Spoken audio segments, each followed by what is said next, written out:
आज हम लोग भारतीय साक्ष्य अधिनियम 1872 के एक महत्वपूर्ण सिद्धांत पर चर्चा करेंगे। अक्सर यह सिद्धांत प्रश्न पत्रों में सामान्य रूप से देखे जाते हैं। यह सिद्धांत है विबंध का सिद्धांत। जब भारतीय साक्ष्य अधिनियम का अध्याय 8, जिसमें 3 सेक्शंस की व्यवस्था की गई है, 115, 116 और 117, जिसमें हम डॉक्ट्रिन ऑफ एस्टॉपेल की बात करते हैं। डॉक्ट्रिन ऑफ एस्टॉपेल को समझने से पहले इसको हमें यह जान लेना चाहिए कि क्या इससे कोई लीगल मैगजिम है। तो इससे एक लीगल मैगजिम है, वह एलिगेंस कॉन्ट्रेरिया नॉन ईस्ट आउडिएंडस की बात करता है। अर्थात वे लोग जो परस्पर विरोधी बातें करते हैं उनकी सुनवाई नहीं होती, अर्थात वह विश्वास के योग्य नहीं होते। तो इसी के साथ हमने ये जान लिया कि जो लोग परस्पर विरोधी बातें करते हैं उनकी सुनवाई नहीं होती। अब हम अपने सेक्शन पे आते हैं कि आखिर विबंध है क्या।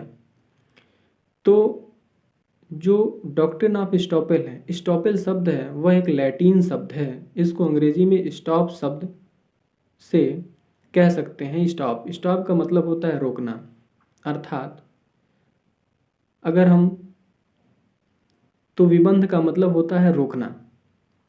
अगर हम सेक्शन 115 की ओर देखें, नज़र डालें, तो हमारे जो सेक्शन है वह क्या व्यवस्था करता है। तो कहता है कि जबकि एक व्यक्ति ने अपनी घोषणा या कार्य या लोप द्वारा अन्य व्यक्ति को विश्वास साशय कराया है या कर लेने दिया है कि कोई बात सत्य है, और ऐसे विश्वास पर कार्य कराया या कर लेने दिया है, तब न तो उसे और न उसके प्रतिनिधि को अपने और ऐसे व्यक्ति के या उसके प्रतिनिधि के बीच किसी वाद या कार्यवाही में उस बात की सत्यता का प्रत्याख्यान करने दिया जाएगा।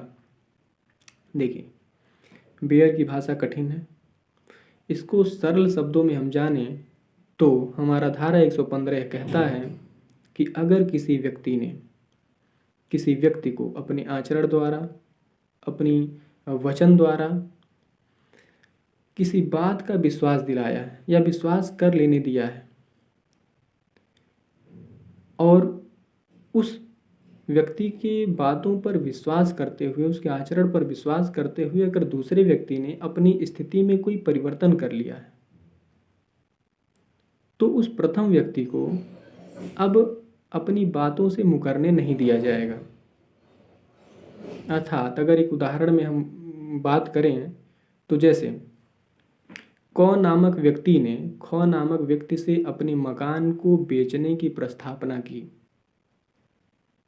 जिसके लिए ख नामक व्यक्ति ने बैंक से कुछ लोन लिए, अपने कुछ दूसरी संपत्तियों को बंधक रखा और उससे संपत्ति एकत्रित किया।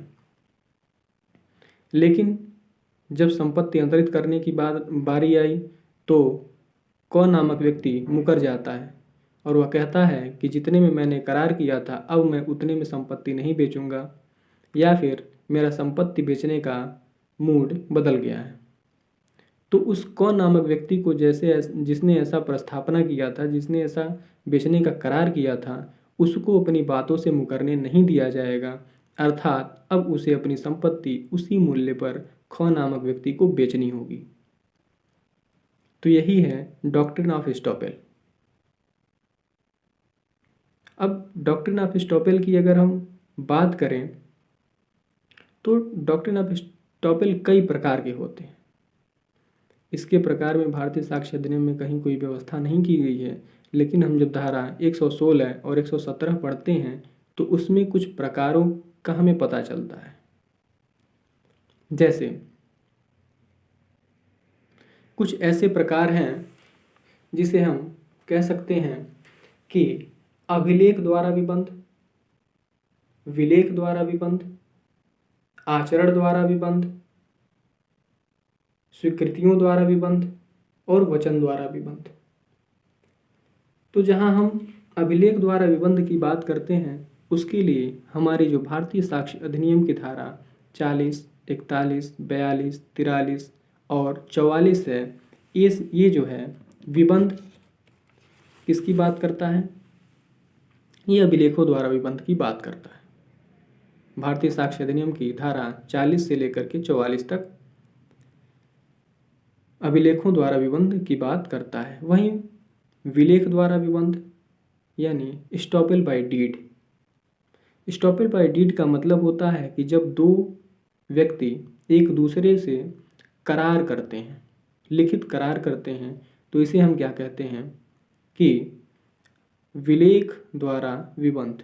वहीं आचरण द्वारा विबंध क्या होता है?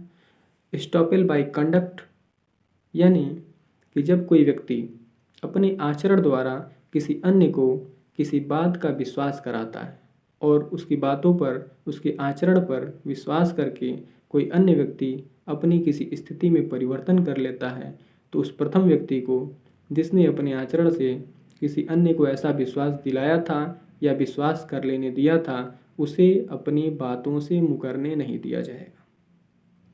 वहीं बात अगर हम स्वीकृतियों की करें, स्वीकृति द्वारा विबंध की बात करें, तो भारतीय साक्ष्य अधिनियम के जब हम सेक्शन 31 पढ़ते हैं,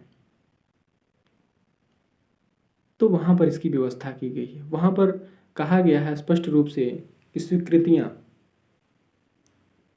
किसी बात का निश्चायक सबूत नहीं होती हैं, किंतु विबंध का बल रखती हैं।